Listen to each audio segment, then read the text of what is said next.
Welcome, everyone, to This Beautiful Life, the podcast, where every week I interview a new person, just a regular, everyday person, and I find out who they are and how they see the world and how their life has shaped their worldview. This podcast is an exploration into the human condition. It's an exercise in empathy and compassion. It is an attempt to counterbalance a social media landscape where we're increasingly divided into us and them and made to believe that they are the enemy and we shouldn't listen to anything that they have to say. There's no shame here. There's no judging, just a little bit of fact checking. In today's episode, I would like to introduce you to Dorothéa, affectionately known to me as Thea. We've known each other for years. We're very close friends. Thea is a researcher with the Faculty of Information and Media Studies and a professor in the Department of History at King's College. She also works for an organization called GLIA that works in Gaza, and since the war began, she has been to Gaza 3 times. Now, this interview is the most political interview I've ever done. It is the most likely to get people's backs up.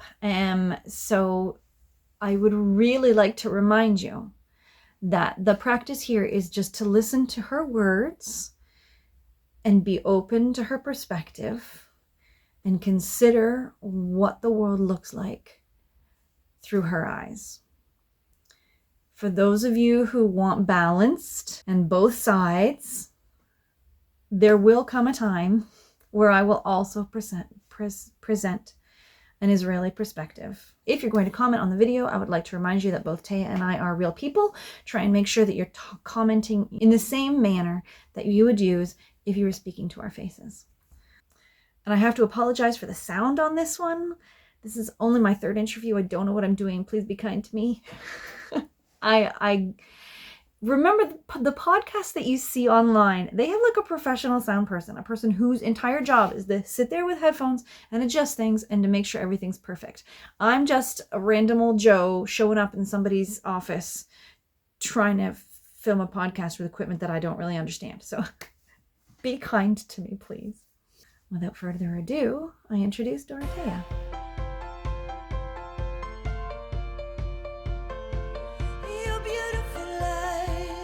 So my first question is, just tell me a little bit about try to summarize your life in 5 or 10 minutes. My current life or my past lives? Just how you got from there to here. Oh my, okay. Well, we are currently sitting in my office at Western University in the Faculty of Information and Media Studies, where I work as a research coordinator at a center called Starling. And the goal of Starling is to study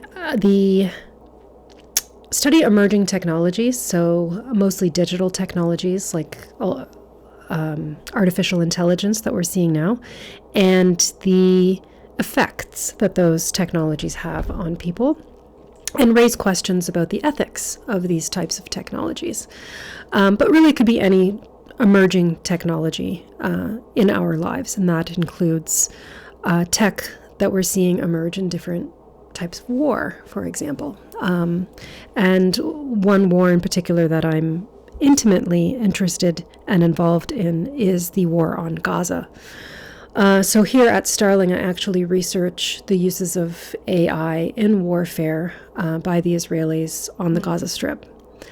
And I work in Gaza as a director of an organization that is based here in London and in Gaza. We have 2 offices. In fact, we have 3 offices, one in Poland. And my particular role with that organization's name is GLIA, is to oversee capacity building projects within the healthcare sector in Gaza. So I work pretty closely with hospital staff, hospital directors, but also government officials within the Ministry of Health to plan, assess, and implement different types of projects that could help deal with the complete devastation of that sector as we've seen unfold dramatically in the last 2+ years.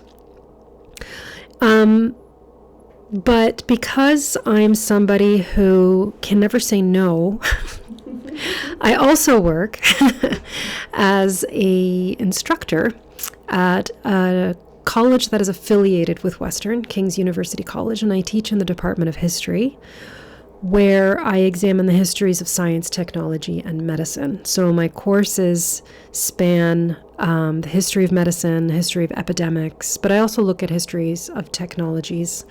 And I've branched out a bit to look at human rights and histories of Palestine based on my experiences on the ground.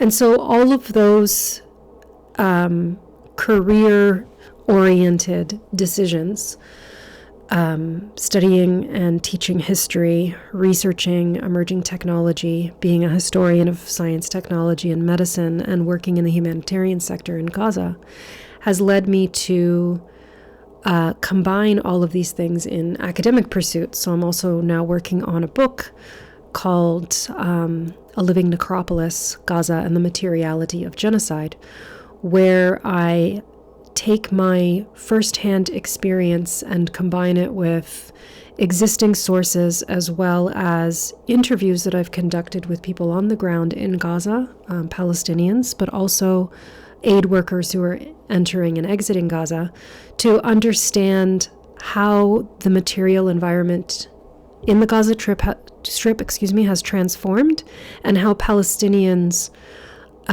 eke out an existence with that material environment. This is the first time in my life where all of the different strands that I'm pulling have somehow started to weave together. So it's an interesting period in my life, because up until now I really have cobbled together different types of jobs and contracts and relationships and hobbies, because I'm an eternal student. I never really know what I want to do. And so I've pursued many different things over the years, but now I feel like everything is kind of coalescing in a way that it's meant to. Like it's all just falling into place. Yeah, it's all starting to fall into place, but it also happens to be falling into place over one of the most devastating things that I've ever seen in my life. And I've been to Gaza a few times, and I'll probably spend the rest of my life trying to make sense of the things that I've seen. And so I think the book that I'm writing allows me to do that, to try to make sense of the things that I've seen, while also drawing from my own personal histories and expertise in different subject areas. Yeah. It's a thing that goes around on the internet. What do you think radicalized you? Like, I know, like, when we first met, Israel-Palestine wasn't on your horizon at all. I'd actually offer a correction there. So I was pretty active in my early 20s in my undergrad when I lived in Ottawa. Yeah, I was really heavily involved in the activist community and the anti-war community as an undergrad. And I guess that was sort of around the time, like, the Afghan Yeah, this was War on Terror, right? And so we were protesting Bush when he came to visit Parliament, for example, in one of the largest protests that was held in Ottawa in history, to my knowledge. So I think I've always had a predisposition, I would say, to want to fight for justice, or what I perceive to be as just. But adulthood brings you down. You know, the constraints of traditional relationships like marriage and expectations like careers forces you to change as you get older, I guess, you know, or at least for me, I didn't necessarily change. I always had the same wishes for the world to be a more peaceful and just place. However, my focus became my immediate environment, which was my primary relationship, which was trying to find a job, then having a child and trying to create a life that was economically sustainable and warm and loving for that child, right? Like, my priorities shifted. But in my mid-30s, there was a sort of awakening, I guess. And I wasn't the only one who went through this. Firstly, there was an awakening from that previous relationship, and that ended, and we went our separate ways. So we ended that relationship with 2 children. But then when COVID hit, at that point in my life, I was teaching and working in an administrative job that I found really unfulfilling, the administrative job. I've always enjoyed teaching. I don't see myself ever giving that up. I really, really do enjoy it. And I had wanted to get into a tenure track position, but I never won the tenure lottery. So I've always been cobbling together contracts. And working the administrative job was my anchor. It provided me full-time employment. But when COVID hit and we started to work from home, I realized that the only thing that I had enjoyed about that job was the people that I was working with. And now all of a sudden I'm not with them anymore, and I'm just left with the dregs of the job. And I really, really despised it. It was really painful for me to be working, because it was not fulfilling in any way, shape, or form. Add to that were these meetings that we had to attend. They're called college council, where everybody from every department would get together and have these like college-wide meetings about various issues. And these meetings would last hours and hours, and I would just listen to faculty members complaining that they weren't being listened to, that they weren't getting enough benefits, that they now had to work from home and they needed resources. But nobody was ever advocating for admin. Right. You know, we were working far more hours and longer and harder with far less resources than faculty were. And lower pay. And lower pay and lower status and all of it. And just that glaring difference, that power differential, was not hard to miss. And so at that same time, I remembered someone who I had met previously, who was a doctor, very inventive. And I thought, if anybody's doing anything during COVID, it's going to be him. So I reached out to him to see if he was working on anything and if there was anything I could help with. And this ends up being the organization that I'm now with as the director of development. And so I started working on a project. It was called a BiPAP mask. So during this time in the early days of COVID, no one really knew how it spread. And however, there was a good understanding that it was contagious, obviously, and it was likely through aerosols. And so this company was working with General Dynamics, of all people, to manufacture this mask that patients would wear that would be non-aerosolizing. So if a patient had suspected COVID, they would come in and they would wear this mask that would protect the other patients around them and hospital staff. It was really inventive. And I'm an historian on this project with medical doctors and engineers. And I'm like, okay, what am I even doing here? And I voiced this to the lead medical person, who said, well, we want you here because you think outside the box. Everybody else here is in their silos, and you're coming in from the outside. The same training and the same worldview. Exactly. You're coming in from the outside. You don't know how any of this works, so you're the perfect person to question why we're doing things a certain way, and maybe to come up with alternatives and how we can be approaching certain issues. And I was like, well, that's intoxicating. But what was really addictive was that these experts, true bona fide experts, professionals, would have maximum 15-minute meetings twice a week. And I would say half the time was spent admitting the things that they didn't know. And then the other half was, okay, what are the steps that we need to take to try to answer these questions? What a revolution, right? I'm spending my days in these hours-long meetings with so-called experts in the ivory tower who are annoyed by everything. And exactly. And then these invigorating 15-minute meetings with actual people doing actual things, not actual people, but, experts in their fields doing actual things, who are admitting that they don't know something. I left. I made the decision I have to leave this administrative job where I am just dying on the vine. And I decided at that moment I'm going to take a chance on myself, which was the first time I've probably ever done that in my life. And I left a job that had excellent benefits, decent pay, stability, for total chaos. And I realized that I thrive in chaos. And I've been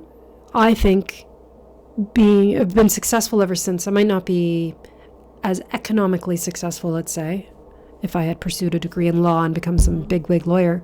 But in terms of personal fulfillment, mental enrichment, but also financial, like I'm taking care of myself and my children, I think I've made the right choices, and it's led me to this moment.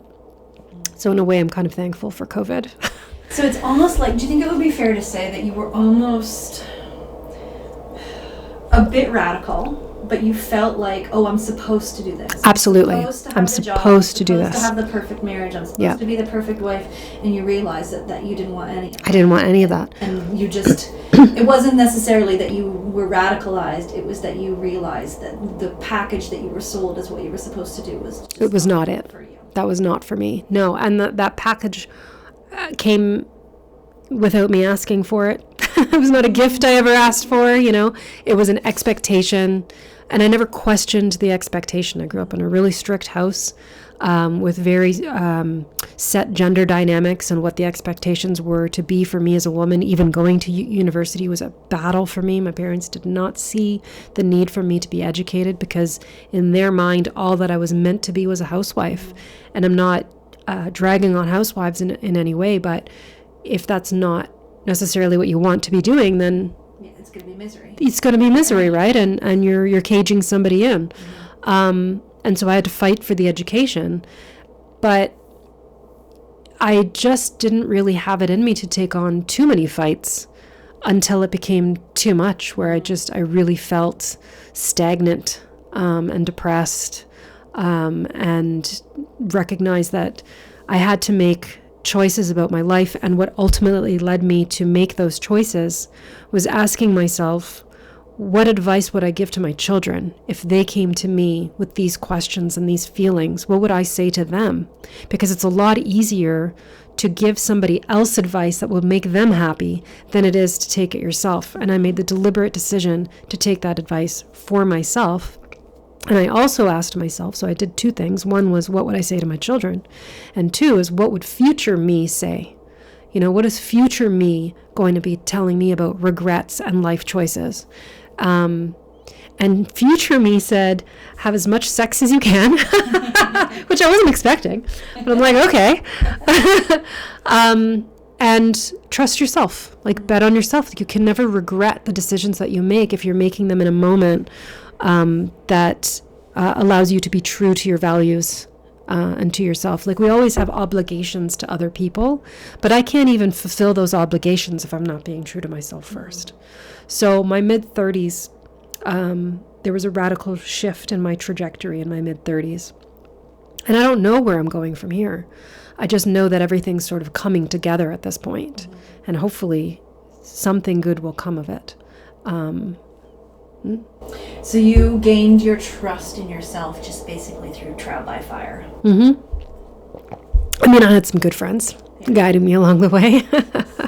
But yeah, I would say so. Mm-hmm. Your work involves technology and the direction that technology is going. How many alarm bells are ringing for you about the direction that the world is going? Let's set aside Gaza and that's a different alarm bell. But it's connected. Yeah. It's absolutely connected. Explain. Well, when you take a look at the companies, for example, that are leading the revolution in these digital technologies, like cloud storage solutions, like automated home systems, things that surveil, artificial intelligence, all of the technologies that are marketed to us as things that will make our lives easier and better, more transparent somehow. Those same companies have their hand in what's happening in Gaza, right? There are connections between companies, for example, like Microsoft, that promotes its AI technology that is also servicing the needs of the Israeli military to surveil the population. There's a book called, what's it called? The Gaza Laboratory? I think that's what it's called, by Anthony Lowenstein, where he talks about this, but he refers to it mostly in terms of military tech, that military technology is being tested in Gaza and then exported elsewhere. And the way that it's being sold to other countries is this is tested technology. But it's not just the military technology, it's also these other cloud-based surveillance type technologies, artificial intelligence algorithms that are being practiced within this population and then modified and then kind of sold elsewhere. Or the company itself might not be providing any kind of technology, but a technology that they might be offering to the general public might not be used, for example, in Gaza, but it's the same company providing military tech for that purpose that is providing us civilian tech. So there's this web that is created that we can't actually divorce the technologies that we're using here from the technologies that are being used on a population there. But bigger picture than that, we're being lied to, right? We're being lied to that there is this inevitability about AI, and let's focus on AI because that's the biggest one that's coming out, right? That there's this inevitability to it that we have to adopt it. It's sort of like you have to learn how to use it or you're going to be left behind. The arms race, the AI arms race. Why are we agreeing to the services of industry? Not every sector in society needs to be using AI. All it does is serve industry. So academe, for example, the university is intended to be an independent institution to help create and foster free thought among its student population, who will then go off and be active civic members of society, and generate both economic wealth, but also knowledge mobilization for the general public. And, it's supposed to be for kind of like a greater good type thing. Well, what we're seeing in practice is, that has fallen by the wayside, if it ever was that, but its neoliberal bent is just not even being hidden anymore. There's this like a mask off moment. It's very clear that the university sees students as customers. They see profit above, profit mattering more than the actual educational value. And so it's not surprising, I suppose, to me that we're seeing university administrators pushing AI technology onto faculty, forcing it as part of daily operating procedures. So take Western, for example. We have Microsoft Office Suite as the platform that we're expected to use for our emails, for digital conferencing, right? We use Teams. The same program has now introduced its own AI within this platform. I don't know where any of that information is going. I don't know if the university owns that information. I don't want this AI part of this process, but I can't escape it because it's part of this like envelope that's being given to us by the university. And then more than that, we're starting to get these emails that are sanctioned by the university about different ways that AI can make teaching easier. These different workshops about how to make AI work for you. So there's no critique about the AI, like what it is, why we're even using it, should we? I have yet to see any study that proves to me that artificial intelligence can do anything better than a small class can, that a well-resourced small class can provide a group of students. Even a bigger class, as long as you have a well-resourced instructor, there's nothing that AI can do that beats the capacity of that instructor to engage with those students. The only thing that AI can do is sever those relationships, because AI doesn't build human connection. No, it comes between us. It comes between us, and it imitates us, but it isn't us. And studies that I have seen demonstrate quite clearly that cognitive ability declines through repeated use of artificial intelligence. All I'm seeing truly are negatives in an educational environment. And so to have a university administration uncritically take on this industry line that it is inevitable is really disappointing. It's not surprising, but it's really disappointing. And that's one of the things that Starling is trying to do, is to say, well, press the brakes a little bit, right? Because there are issues here that we're not even considering, and doing solid studies on what those issues are, and then providing that as evidence, as a counterpoint to these kind of jingoistic booster proclamations about artificial intelligence. I don't see it as a net positive for society. I don't. I see it as a net positive for a wealthy class of individuals who can take this data about the population and use it to their own commercial advantages. Yeah. That's all I see It's it for. another way of just keeping the money at the top. It is a way to keep people consuming. It is a way to keep the rich, not just rich, but obscenely rich. It is a way to create a bigger distance between the wealthy governing class, because it's turning into an oligarchy, and the rest of the population. And it's a way to subjugate, to control, and to surveil a population. None of this is for our benefit, and everybody should be suspicious about how any kind of artificial intelligence is being used in our lives. Do you see it from the students too? You've seen it in the papers and stuff? Oh my God. So one of the blessings of COVID was being able to move some things online and have students used to it, right? It forced a learning curve. And why I liked having online components was because I could better integrate principles of universal design into my syllabi. So traditionally, let's say I have an exam-based course.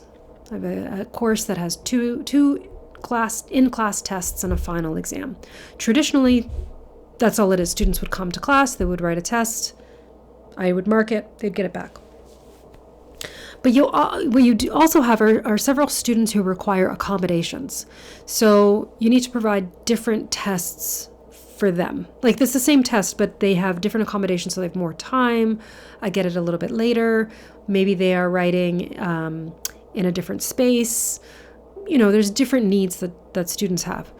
What the principles of universal design allow for is to give all of those accommodations to all the students. So what I did once things could be switched online was I went from in-class tests to online tests. So now students all have extra time. They can work wherever they like, whether it's in a busy cafe or writing their test from home. What would be written maybe in 3 hours in class, they would have 2 days to do. And I thought that was, it worked really well, because not everybody is good at recall. And that isn't the best measure of assessing somebody's engagement with a course.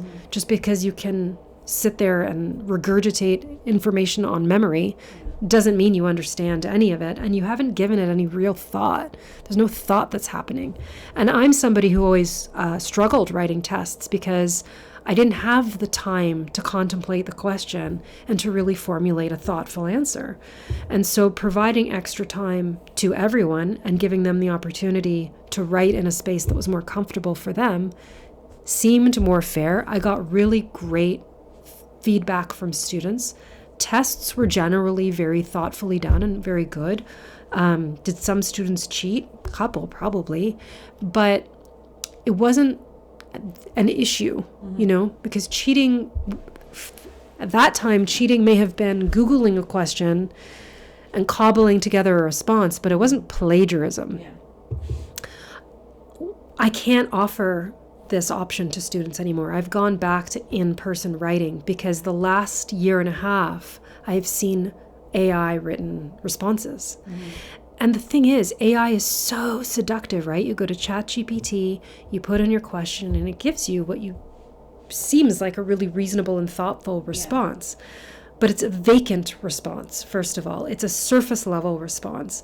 It reads really nicely, but it's not deep in any way. And on an individual level, it seems okay, like maybe a C, B level response, let's say. But when half the class is doing it, and all of a sudden all of the tests sound exactly the same, you spot the problem pretty quickly, right? And so initially I was like, oh, you need to provide your materials, so I know I need sources, which I didn't really ever ask for before because everything was coming from in class, but now I could no longer be certain. And I had to keep adding caveats. Right. And I'm like, I'm not interested in doing this anymore. I'm not interested in engaging with an AI program. I want to engage with my students. So this year I've actually gone back to in-person class tests, which I actually find unfortunate. Everybody loses because of this. Yeah, I think so. Now you're back to reading those horrible essays. It's not horrible essays, it's horrible handwriting. But it's okay. It is, we've lost, I think I can see that we've lost something. It's a lost opportunity. I can't give them the same time and flexibility that I was able to give them before. Do you feel like people are getting dumber? I'm getting dumber, so I would assume everybody else is, but maybe it's just me. What do you see? My attention span has dwindled, and this was even obviously before AI. This was just hyperlinks, being online and just constantly switching between tabs and clicking links and needing that change. I get impatient when I'm reading a book, like get to the point, or give me something new immediately. So I find that the way I think has changed. My brain has been rewired, so I don't doubt for a second. And in fact, people have written about this, about brains being rewired, neurons like firing in different ways because of the way we engage with our technology. I have used AI, like I'm curious, right? Like asking it questions, seeing what it's all about. And one thing that I've noticed, because let's say, for example, I've written a sentence and I want to know how it reads. Like, how would you interpret this sentence? Maybe it's something that I would have sent to a person before, but now I don't have to bother anybody. I can see what interpretation this AI spits back at me. And what I've noticed is, firstly, it's sycophantic. Is that the word? Like it wants to please me, right? So it'll write things like, well, that's a really fascinating statement. And the first couple of times I was like, oh, amazing. I'm amazing. This is what it's trying to say. And then the second thing it'll do is once it's done answering your question, it's like, now would you like me to do this, this, or this? Right. So to me, it's like, trying to lure you in. It's Cheetos. So there's this theory about Cheetos. The reason why Cheetos are so good is because of the experience of eating them. So you take that first bite and it's that big crunch, right? And then it sort of like melts into your mouth and you can taste the delicious artificial cheese and you're like, but it disappears and you need another one. Yeah. And that's what talking to AI is like. It's like eating a bag of Cheetos. I'm like, where's the crunch? Like you keep going back for that crunch. Yeah. It's junk food for the brain. Yeah. And so one day I decided I was going to try, I asked it to revise a sentence that I had written. Well, how would you revise this? And then I just kept going with its own prompts to keep revising the same sentence. And by the time we got to the 10th revision, it was a completely different sentence and it was worse. Yeah. It was objectively worse than what we had started with. And this is also a pattern that I've been seeing online, just sometimes when I'm scrolling, let's say on Instagram. Some people are posting these videos that they've created using AI programs that creates visuals, like pictures or videos. Each iteration is worse than the previous one. And I find that fascinating because it's the opposite. You get better, right? You get better with practice and with time, but the AI seems to be getting worse with each one. And I find that so interesting. I haven't read anything about it. I don't know if anybody is studying that de-evolution, let's say, of product and quality. But there's something there. Kind of, to me, it suggests the shallowness of it. There is no depth at all. It can't reconceptualize because it doesn't conceptualize. It's just data, spitting out data to you. And so when it's dealing with the same data over and over and over again, it just doesn't... It's just throwing spaghetti at the wall. Basically. Yeah, basically. And that You saying that you ask AI to help you edit your papers, that's another way that it comes between people. It certainly does. You ask me to help edit Yeah. your paper. I'm like, oh, she thinks I'm smart enough to help I edit know. my paper. And then we work together on something, Yeah. and that's another like sort of, you know, a community building Yeah. activity. And so now And that's severed. Yeah. It's kind of like partly like, because you don't want to bother somebody, Mm-hmm. but you need to bother people. Yeah. And it's They like not a to be bother. bothered. They like to be They feel bothered. needed. Yeah, absolutely. And what I've noticed with my student papers is because they'll put in the question and then the AI will spit out a whole essay. It has a very particular way of writing. You can spot it, you know. noticed it on social media. It really likes lists. Yep, here are 5 ways that such and such, and it sucks me in every time, and then I get halfway through and I'm like, Oh, it's AI. Yeah. One thing that I find incredibly offensive is its use of M dashes. I love an M dash. Can we talk about dashes? There's 3 dashes that everybody should be aware of. There's the smallest dash, which is a hyphen, right? So we're using a hyphen to create like, what are they called? Like split words or something like stepsister or... And you can use it sort of in place of a colon. No, you can't. Don't get ahead of ourselves. You can only use hyphens for creating, like bringing 2 words together to create one word, like stepsister, or to create certain nouns, like proper nouns, like African American, Italian, Canadian, that sort of thing. The next size dash is called an N dash, like Nancy, N. N dash, and the reason why it's called an N dash, it's because it's the size of a capital N on your keyboard, and that is used to mark dates and ranges. So 1978-79, that's an N dash. Pages 87 to 183, that's an N dash. The next dash is your M dash. This is my favorite dash, and it is called an M dash because it is the size of a capital M on your keyboard. And this is the excitement dash. This is the dash that you use to create a break in the middle of a sentence because you're like, bam, like I want to give you this information and I want it to stick out. It's much more important and lively than going in between 2 commas or like parentheses. Like you need to read what is in between these dashes, or it's like a bam at the end of the sentence when you're like saying that thing that you really want to elevate, that point that you want to stick with that person. Like it's like, this is it. It's the excitement dash. ChatGPT loves an M dash. Okay. And so it has become a tell for people. When they see M dashes, they're like, oh, that's ChatGPT. But like, I loved M dashes. It has ruined M dashes for me because every time I use an M dash appropriately, I'm like, somebody's going to think this is AI. Yeah.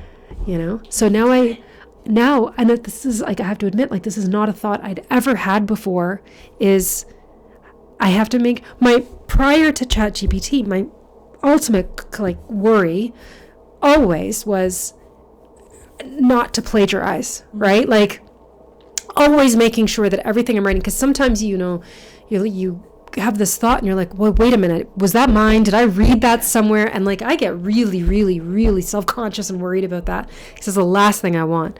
Now it's, well, obviously still that, but also don't sound like the machine. Sound human. Sound like a human. And yeah, so I'm really upset that AI has taken the M dash away from me. Bastards. I refuse to fully let it go. I refuse, but I can't, like, I have altered my writing because of AI. Yeah. I'm conscious of not combining certain things that I can see as being a tell on AI. In fact, one of the things that I've done is I've made my sentences very short. I've noticed. Yeah. AI uses long-winded. Yeah, I have seen that. Yeah. Okay, shifting gears completely. Why on earth would you ever want to go to a war zone? Why on earth would you ever be like, oh, horrible things are happening in Gaza, I should be there? Not just a war zone, a genocide. Yeah. Yeah, so that's, I mean, it's a fair question. And I'm not someone who had ever worked in a conflict zone. You know, most people who are volunteers, let's say, are working for large humanitarian organizations. There might be missionaries, often medical, right, bringing these essential services to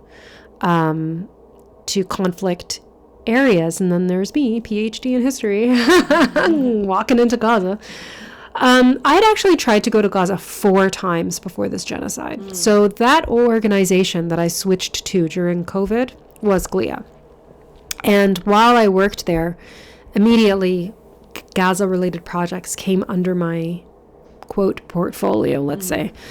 And so one of the very first things that I worked on was trying to ship masks into Gaza for COVID, right? It took 13 months. Wow. And coordination with a bigger organization in the UK, and then a third organization in Gaza to get these masks in. Why is it so difficult? Because of Israel. So the Israeli government is in complete control over what's going in and out of the Gaza Strip. Intermittently, there has been a border open between Egypt and Gaza. That's the Rafah crossing, but only for people. Commercial goods have always gone. Ever since Israel created the siege in 2006, commercial goods have only gone through Israel. So Israel has retained control since 2006 over what's going into Gaza. And it's a crapshoot. You never know if something is going to get in or not. There's a big list. There's a big list. But that doesn't necessarily mean... It means nothing. Yeah. There's a dual use list. And dual use means that this is an item that could be used for civilian purposes, but it could also potentially be used for military purposes. And the Israeli government decides what is on the dual use list. For instance, not allowed. Yeah, so it's not allowed. If it's on the dual use list, it's not allowed. Well, what else is on the dual list? Green sleeping bags, tent poles, fruit with pits in them, maternity products, oxygen. Literal oxygen. So, fertilizer. So, it's an arbitrary list, and it isn't always followed either. So, we sought permission to send these masks, and this is what I worked on for the first year and a half, to ship masks, face masks, to Gaza. And honestly, I think the only reason they got in was because the COVID crisis had ended by the time they let them in. They saw this as like useless, and that's why they brought them in. I don't know. Shockingly, however, we also I created a palette. In the middle of the palette, underneath all the face masks, were 3D printers. Now, we declared it on the manifest, so, you know. We weren't trying to sneak it. But we also weren't making it obvious either. So somebody who was just glancing at the palette would only have seen masks. They would have had to have read the manifest to know that there was also printers in there. 3D printers are definitely dual. Pretty sure, yeah. So we got printers in. We got 7 printers in at that time, which is not an insignificant number. And that's what this organization does. Like, it was born in Gaza, printing medical devices to get around the blockade. Stethoscope was the first one, shortly thereafter by tourniquets. Now otoscopes and kidney caps. Kidney cap is like a little, think of like the cap of a water bottle. It's kind of like that, a little bit bigger. It's on a keychain. It's for patients who have diabetes and open sores, and sometimes the open sore will just bleed profusely and they can't stop it, so you can put the cap on it until they can get to a hospital. Now, most recently, components for external fixation. So when I first started, I was immediately working within the Gaza space, and the medical director of the organization, he firmly believed, like, you need to be in a place in order to understand it and in order for projects to get off the ground, especially in a place like Gaza. So very early on, it became pretty clear that I would be going to Gaza. And from COVID up until 2023, there were 4 attempts that I made to try to get into Gaza. The closest I came was in 2021, when I was in the air. I was landing in Tel Aviv, I had gotten all of my permissions, because it's never been easy to get in there. I had gotten all of my permissions, and then Omicron hit, and the Israelis closed the border. They closed the airport. They wouldn't let anybody land, so I was rerouted. I was so close. So the first time I actually made it in was the genocide. So it wasn't a decision that I made during the genocide that I'm like, oh, I'm gonna walk into this, one of the most dangerous places on earth out of nowhere, you know. It was something in the making for years that I had been trying to get in. And once I got into Gaza, I fully understood and appreciated how important it is to actually be there. And I think that's true for a lot of places. And this is something that, like, digital tech can be good because you can meet with people from anywhere at any time. But Gaza is a little bit unique because it's completely closed off from the world.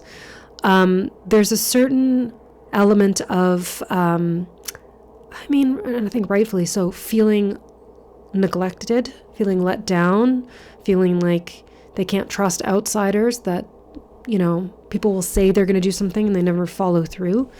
And when I got to Gaza, I realized, like, you really do need to be there for them to believe that you're serious. And even then, they're not quite sure if you're actually serious, if you're going to come back, you know. And I fully appreciated that on my second visit, because I was working on some projects with some hospital directors about bringing in resources that they needed, because at this time the border between Egypt and Gaza was still open. And so we could plan for things, and I could bring in materials from Egypt. And I remember the second time I went, the way that I was introduced to people was very interesting to me. So, for example, I made very good friends with the hospital director, Dr. Mohammed, who would introduce me to people as, this is Taya. She's the director of development for GLIA. She came back. And it wasn't just him who did it. He was the first one to do it, so that's why it sticks out to my head. But the people who I had met previously, when they would introduce me to others, this is Taya. She's director of GLIA. She came back. She was here a month ago, and she came back. And in every conversation, it was she came back. And I fully appreciated in that moment how important it was to be there, you know, and to show that I am coming back and I am serious. And this is, you know, these projects that we're working on are for the long haul, you know. And it just so happens that the projects that we're working on are liberatory, right? We're dealing with a situation where we have an oppressed group of people who are occupied by a military power that, for all extents and purposes at this point, is a complete pariah state, as far as I'm concerned. And we're trying to liberate them of this oppression. I'm never going to end the blockade. I'm not going to end the genocide. But the projects that we work on can provide some measure of liberation, some measure of independence that they cannot get otherwise. And that's enticing and addictive and fulfilling, you know, to be a part of.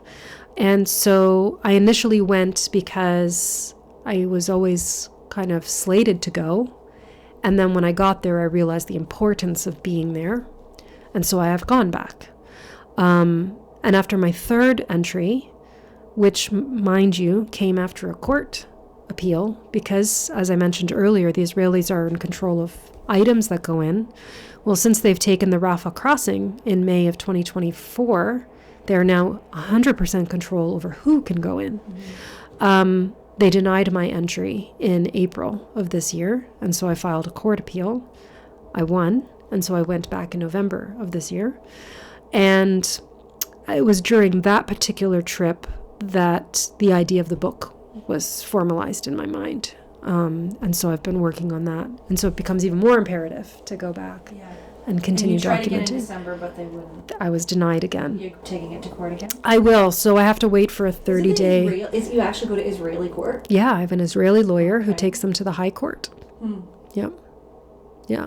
They're beholden to their own courts, but not to international ones. Yeah. So, for now anyway. Yeah. For now.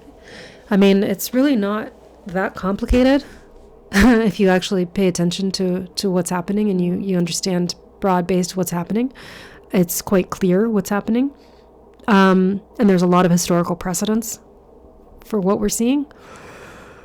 And it's so for now I'm pulling whatever lever I can within its own country to maintain access, but the situation is not good. As we were talking earlier today, it's highly likely that at least 24 organizations like mine are being deregistered from being able to work in Gaza and the West Bank for not agreeing to certain conditions that the Israelis have imposed. Mm-hmm. And some people might hear that and say, well, hey, they're an occupying power. They should get to decide who can go in and who can go out. Except that Firstly, they say that they're not an occupying power. Yeah. Firstly, they'll say that they're not. Secondly, that's not how occupation works. Also, they're essentially holding the entire population hostage. Mm-hmm. And thirdly... because Gazans can't leave. No, they cannot. Which is why we don't have a refugee problem. Precisely. No, they cannot. And even there are about 14,000 people waiting for medical evacuation. So these are 14,000 people who have been vetted by the hospital, the ministry, and the World Health Organization, that these people can only receive the treatment that they need outside of Gaza, and the Israelis will not let them out. So some people might say, well, they should get to decide these things. Well, then you have to ask yourself, well, why are they deciding that these particular organizations can't go in, right? Like what rule are they breaking? And here's the thing, there is no rule, right? Like they've rewritten the rules so that, for example, an organization that might, quote, say something that delegitimizes Israel is deregistered. Right. What does that mean? What does it mean to delegitimize Israel? Can you offer any criticism of that government? Because they're committing a genocide. So are we not supposed to say anything, and that's what will allow us to maintain access? Or which is completely inappropriate, and should be ringing alarm bells, right? Or one of the reasons why I know some organizations have been deregistered is for refusing to comply with new terms. One of those terms being that the Israelis want all of the information of their Palestinian staff. Well, what does all of the information mean? It means their names. It means their family members' names. It means everybody's contact information. It means everybody's known addresses. Why does the Israeli government need to know what the wife's name is of an employee of this company and where that wife's family lives? Why does that government need to know that information? It is a total breach of privacy. And so these organizations are trying to fight back in some measure to say, we're not going to give you this information that is ethically inappropriate and frankly breaches privacy laws. And so the Israelis say, then you can't come in. Mm-hmm. I mean, that's absurd. Yeah. It's totally absurd. So it's a delicate situation for the people who are trying to work in that environment, but it's not a complicated situation for anybody who wants to understand what's happening. Mm-hmm. And then it makes you hesitant to talk about the bad. I'm not hesitant at all.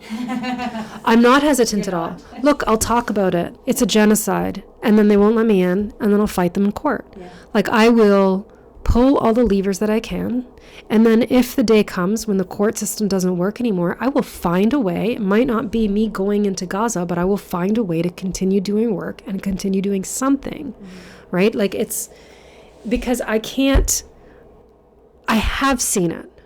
I can't not talk about it. Yeah. I couldn't live with myself. And I think that's part of the reason for wanting to write this book, is because it's I have to contribute to the official narrative, because otherwise we're going to see history being rewritten. And we have already seen the present be rewritten in the atrocity propaganda that mainstream media has published. Organizations like the New York Times publishing articles with no substantial evidence whatsoever, claiming, for example, that there were sexual abuses happening on October 7th, that people were raped. There has never been any evidence to support that. But that was one of the bases of the justification. And the beheaded babies. Never happened. 40 beheaded, that never happened. And the only reason people believed it is because of the decades of dehumanization against Palestinians. That's the only reason. And so writing a book about what I'm actually seeing, and it isn't a book about the genocide, it's about a book about how people are living in this area that has been marked for death. That's why it's called a living necropolis, right? Because the entirety of the Gaza Strip, as I saw, has been destroyed. And already 5 years ago, the United Nations published a report saying that Gaza would be unlivable. No, they published this maybe 10 years ago because they said it would be unlivable by 2020 because of the amount of infrastructure damage that the Israelis had already done on things like water and soil, etc. Well, now, I mean, it is truly an apocalypse. You walk through and there is not one building that has been untouched by a missile, a bomb, shrapnel, anything, a drone. Not one family that has been left unscathed. And yet you have this population that is living there. As you've pointed out, they can't leave, but they're living there. So how are they living there? And that's what I'm examining. The Walking Dead. They're the Walking Dead. Yeah. But, yeah, and it isn't about romanticizing their resilience or anything like that. It's just literally like, how are they living in this environment where they are marked for death, where the environment is one of death? And it is a story worth telling, I think, because it does show that even in those circumstances, there is a measure of agency, you know, that they have a measure of resourcefulness, of dictating what the terms of their daily lives would be to the extent that they can.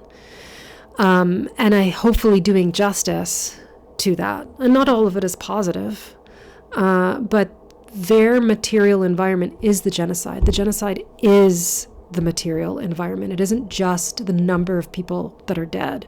It's the bombed out building. It's the rubble. It's the body parts you find in the rubble. It's the rebar from the buildings that are fallen that you repurpose and use it to something else. It's the clay that you're using to make a bowl because you can't access one because there's a blockade. It is material. And so my book is trying to examine that materiality of life and death in this space. I don't know. Maybe I'm not the person to write it. Maybe it'll never materialize, but I feel like at the very least it's something that I have to do to provide a narrative that is not one. As historians, you know how important it is. This is leave behind a record. 100%. To me, this is first draft history. Somebody will find this and be like, well, wait a minute. They were doing a lot of things that didn't involve beheading babies, you know, that they were living under an occupation. And then, because here's the thing, there are people who still don't believe that. Right? Why don't they just leave? They will say to you, where do you get your information? Jesus. Yeah. The Israelis, dude. I don't even need to be there. You just need to listen to an Israeli politician. Yeah, they say it. They say it. They are telling you. And that is what I find so remarkable, is that the Israeli media is more truthful as to what is happening than the Western media is. Yeah. The Western media is actually clouding the story, you know? The Israeli media does not. Yeah. It is far more truthful about what the Israelis are doing in Gaza. So, you know what? Go to the Israeli media. Click translate, right? And read for yourself what they're saying, because they're not hiding it. You would consider yourself anti-Zionist, yeah? Oh, yeah. Can you define this for me? Anti-Zionist or Zionist? Either. So Zionism is the belief that the Jewish population has a right to a plot of land that it has decided is going to be in historic Palestine, as an, let's say, as like an ethno-state, right? So you can create a homeland for the Jewish people that is, according to them,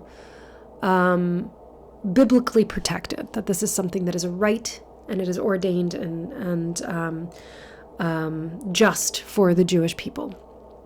And it emerged in the late 19th century, but really became possible thanks to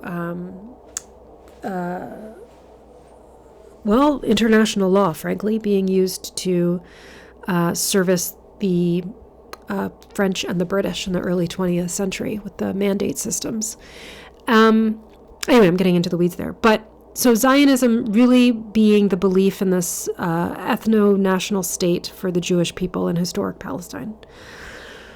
Being anti-Zionist is being against the idea that there should be the existence of any ethno-national state, first of all.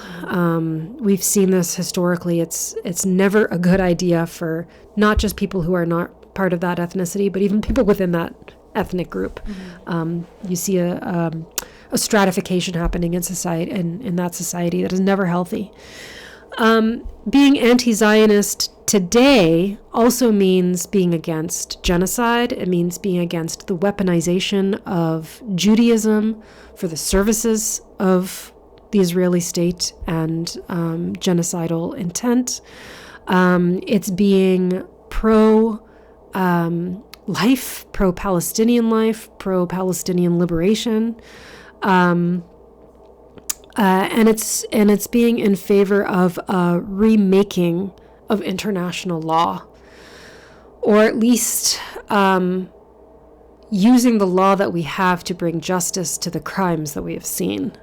Because while international law has been used previously to serve the needs of power, I think for many it's a mask-off moment more than it's ever been, probably because we're living through this particular event, but also because the hypocrisy is impossible to ignore at levels that I don't think I've actually seen before.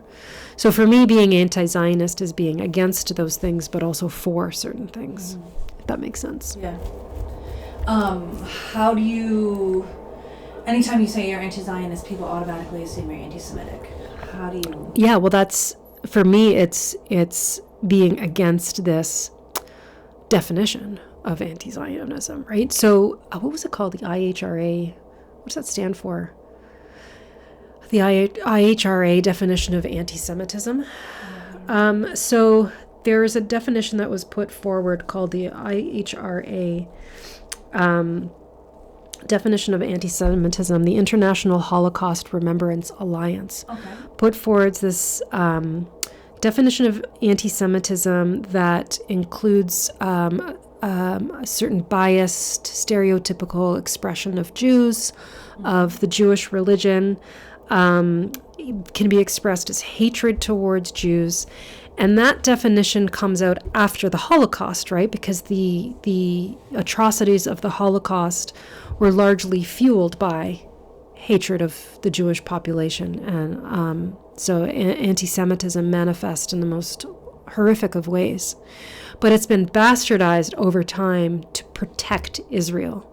It's been changed over time. And you have those people who would declare themselves Zionists, who are in positions of power and authority, who embrace this changing definition that states if you criticize the state of Israel, that is a form of anti-Semitism, because Israel is a Jewish state, which goes back to my previous point about being against the idea of an ethno-national state. When in actual fact it's providing cover for a political entity, because Zionism is a political ideology, is providing cover for a political entity to commit war crimes, to commit apartheid, to commit genocide. And criticizing a political entity is within everyone's right as free human beings, in accordance with the Universal Declaration of Human Rights. We all have the right to express free thought and beliefs. And that includes criticism. We should never be penalized or punished for criticizing a government. It is a descent, a free fall into dissent when we are punished for doing so. And we're seeing punishment happening all across the Western world. We're seeing laws emerging in Germany right now where the German police have just passed their own friendly law where they can go into a person's home without their consent, without their knowledge, bug the home, put listening devices into that home, and then leave. Okay? You know why they're doing this? Without a court order? Without anything. Okay. Without anything. To surveil who? Muslims? Palestinians. to surveil those within the pro-Palestinian movement.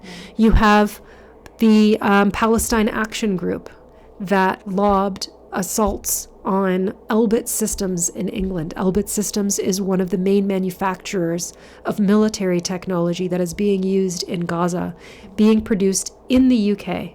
And a group called Palestine Action, trying to disrupt the manufacturing process, has been prescribed as a terrorist organization in the UK. And you have, I don't remember the exact number, but I want to say 12 people who have been put in jail without charge and without any sense of when they might have a trial,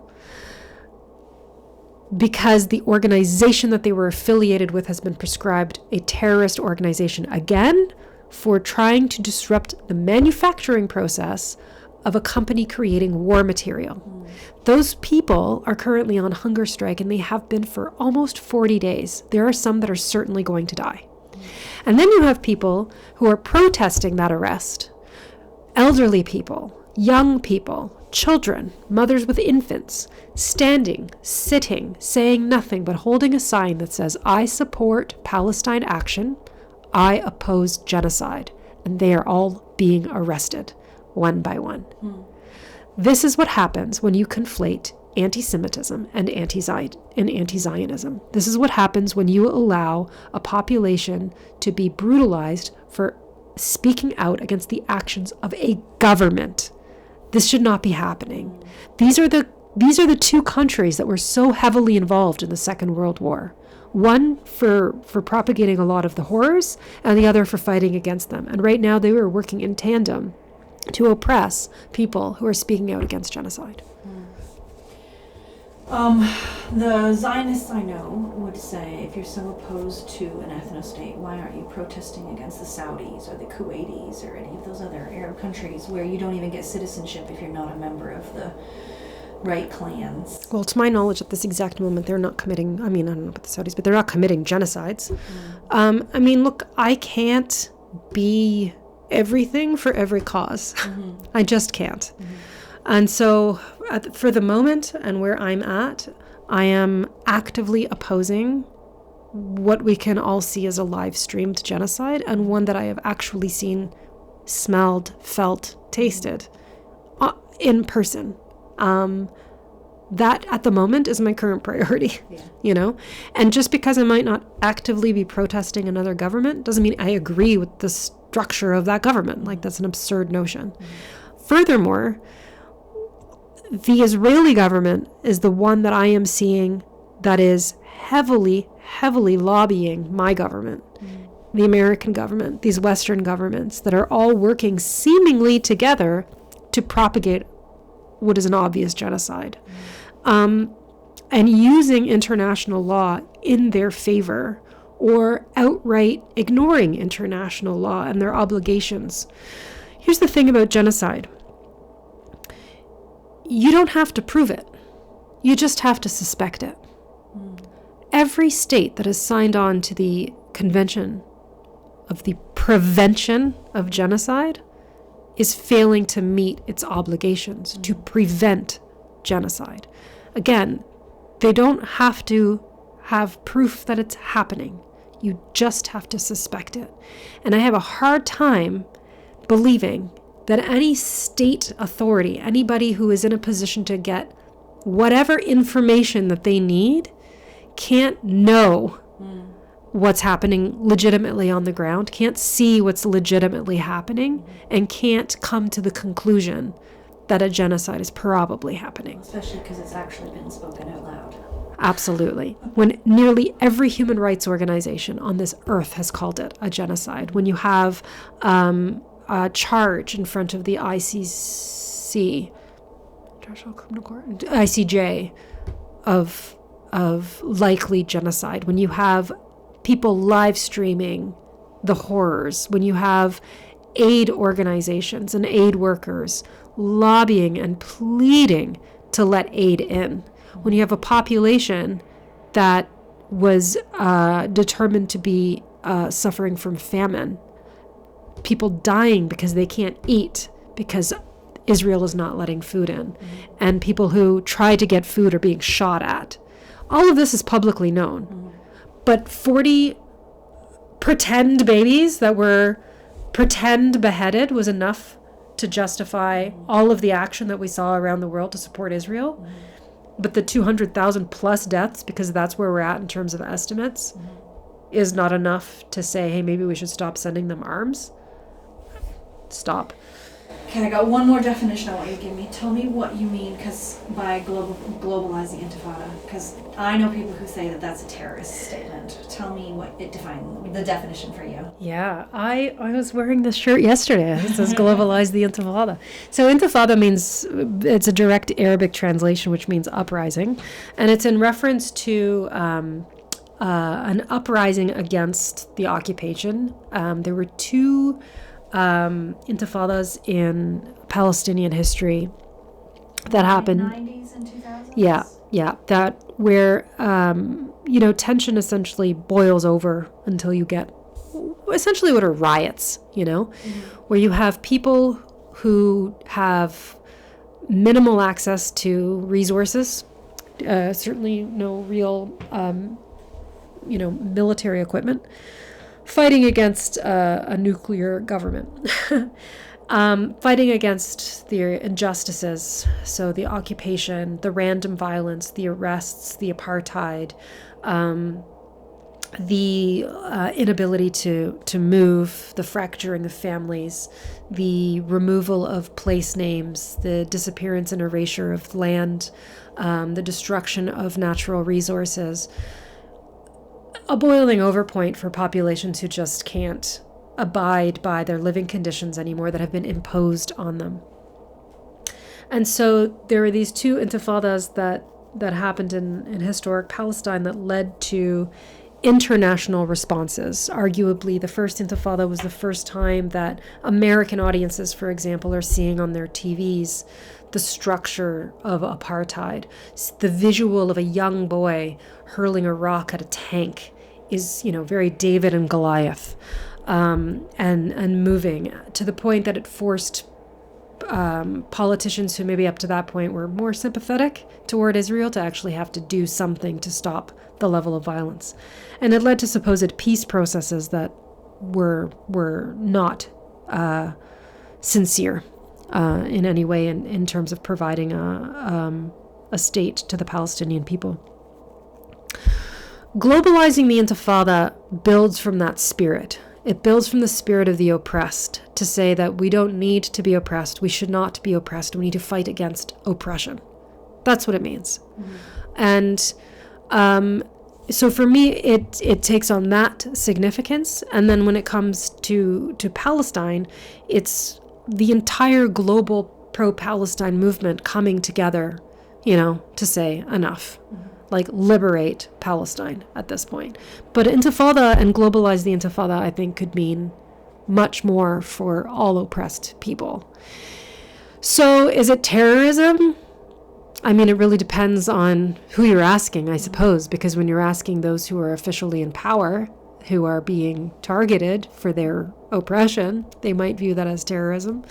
But when you're talking about the people who have been oppressed, who have been subjected to daily violence and injustice, no, it's a means to exert some measure of control to gain some kind of freedom, I think. I had a friend ask me if you can tell her how she can help. How can the normal everyday Joe who really, really cares about what's happening in Gaza, what can they do? You just feel so futile. We're made to feel futile. Here's the thing. She needs to become part of the Intifada. We're made to feel, and I think, to be honest, actually, I think that the live streaming of this genocide in some ways, how do I put this? In some measure, you could argue that it worked in Israel's favor because it numbs you to that level of violence. And when nothing changes, it makes you feel futile. You're like, well, this is just the way of the world. What can I do about it? I think it's important to recognize that wherever somebody is in their life, wherever they are geographically speaking, wherever they are age-wise, wherever they are economic-wise in terms of career trajectory, all of it, there's always something that can be done. And that something might not be directly in Gaza, right? Like, so a direct measure of aid, for example, might be sending money to a family in Gaza. Like, it's going to them. They're going to go get some food. You've done something. When it comes to Palestinian liberation, it isn't just liberating the Palestinians in Gaza from this violence. It's also liberating the Palestinian narrative from the Zionist one that promotes this idea that Palestinians are somehow terrorists or violent or not a cause needing to be supported, that they are a threat to the existence of Israel and all this other nonsense. And so even an act of wearing a keffiyeh, of putting a Palestine pin on your backpack, little things that show visual support matter tremendously. Is it going to end a genocide? No. But is it going to tell that person who's feeling very alone that they're not alone? That matters. That will do that. You are showing community and it sounds kind of insignificant, but it's not at all when it comes to the matter of Palestine, because these symbols are always targeted. The keffiyeh is not allowed in the Ontario provincial legislature. They have banned it because it's seen as a threat, right? It's seen as disruptive. Well, then fucking disrupt. Disrupt with a piece of cloth. If you can offend somebody with a piece of cloth, that is a powerful act of resistance. If you are someone who is already doing that, and you're like, okay, well, what else can I do? Or I want to be a little bit more active. Absolutely, writing to your MP, emailing, calling matters. And I've been told this multiple times by MPs, and this is coming from somebody who really has had to do a lot of talking to MPs and don't much care for it. But they have told me that there's an influx model, right? That if they get a certain amount of letters from the public, they have to respond to them. You have to tell your MP that you're not happy with their politics, you're not happy with their response to this situation. It's only by putting pressure on them that they will then speak out and then put pressure on the government. Really, really, truly is leading from below. And we can't ignore the amount of power that we have as an individual to make that change politically. You're wearing your pin, you're emailing your MP, you're like, I still feel like I'm not doing enough. You can be online promoting content that matters. We were talking earlier about AI. There are significant pushes in algorithms to downplay Palestinian content. And we didn't talk about it at all, but it is not by coincidence that the Americans, for a brief period, banned TikTok from the American public, and American politicians told you why. It was because of Palestine, because the youth were controlling the narrative and the politicians weren't. And so this big process happened where they blamed China for trying to, take over. I don't know what the hell their complaint was, but that China couldn't own collecting information. They're surveilling on us. Meanwhile, anyway, it's now owned by a Zionist. So like. These things are on purpose. So promoting and supporting content matters. Going to protests matter. Much of where we're at today has been because of the things that I've already mentioned. Mark Carney is a Zionist. Mark Carney also declared support for a state of Palestine. He only did that begrudgingly because of protests and because of pressure that the people have been putting on the government. These things matter. Is it enough? No. Do Palestinians care if Mark Carney has supported the state of Palestine? No. But it moves the needle. And it's the needle that we need to be pushing more and more and more. Because this isn't a short game, it's a long game. It's truly, truly a long game. And then there's direct support that you could be doing in Palestine. It's not just in Gaza, it's also the West Bank. The genocide is in the entirety of occupied Palestine. Supporting organizations that are doing excellent work within these spaces, whether it's medical work or food work, that very much could use financial supports, you know, and they themselves are receiving a lot of difficulty in terms of being able to do work because the Israelis make it very, very hard. So anything that would make their jobs easier would be good. And there are local organizations. One that I would highly recommend is Shabab Gaza, SHABAB. That means the Youth of Gaza. This is a local food kitchen run by a young 29-year-old who provides food daily to members of the Mawasi Khan Yunis area. And I've been to the food kitchen. I've actually volunteered in the food kitchen, so I know with most certainty that the money is going directly into the pocket of a Palestinian who is putting it directly into the mouths of hungry people. So Shabab Gaza would be the organization that if you wanted to help on the ground, that I would totally support. Yeah. Thank you, Taya. Thank you. Thank you for having me. Fantastic. I have more questions that I want to pick your brain on, but okay. That's probably enough for the interview. And that was it. That was my interview with Taya. I really enjoyed our conversation. I have a lot of respect for Taya. She has so much integrity, and that means a lot. A few things I wanted to talk about with her interview. There was this point in it where she talked about when she went back to Gaza the second time, the number one thing that everybody commented on was the fact that she had come back. Because the people there are so accustomed to people saying that they'll come back and never showing up. And how heartbreaking that must be to be in a situation like that where you are entirely dependent on people on the outside caring about you for your survival, and people just don't care. And that Taya has come across this face to face, and she has been challenged. You know, she has been challenged. Do you have the courage to come back? Do you care about us enough to come back? And it really puts my perspective into perspective, because of course my frustration is every time she says she's going to go back, I'm like, oh my God, are you kidding me? You have gotten lucky so many times. You have gone there. The second time she was there was when Israel took the Rafah crossing, and it was the day she was supposed to leave. And when Israel took the Rafah crossing, there was no way for anyone to leave anymore. And she was trapped. I think she was there for 3 weeks longer than she was supposed to be. And so from my perspective, I see it as like, you have gotten away with it. You have done this dangerous thing and you've gotten away with it 3 times. Stop pressing your luck. Please stop going back. That's my perspective. And of course she has to go. Of course she has to go, because she has seen in their eyes how much they need her to come back. So it's very inconvenient for me.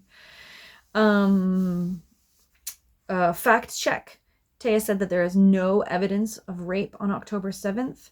This is kind of a problematic statement. There is no evidence because the Israeli government did not have the resources to do a forensic investigation into 1,200 and something deaths.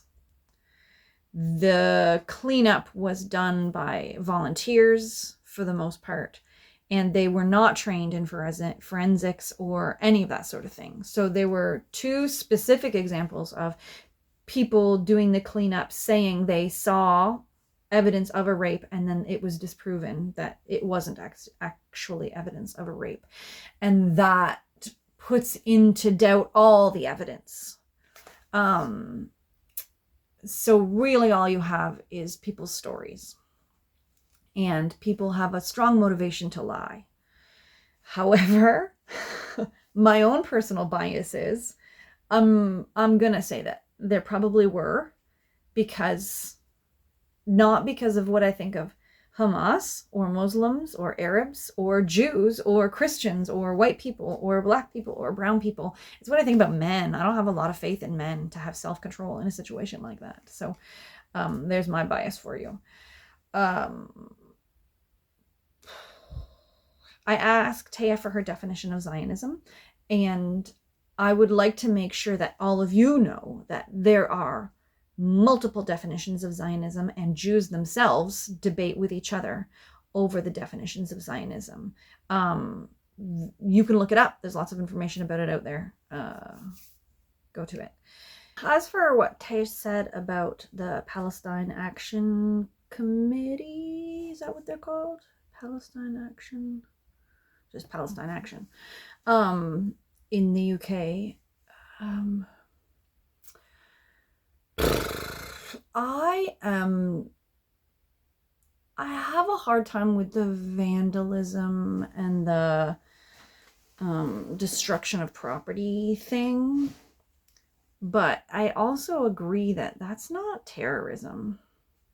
So for the government to declare that a terrorist organization is a bit ridiculous. And it means that they can't even hold silent vigil anymore, and that's a bit... They can't have protests anymore. Once you're labeled a terrorist organization, any affiliation with them is a crime. So I don't know. It's definitely a problem. I wouldn't defend what they did, but they're not terrorists. Taya will go back to Gaza, and I'll get over it.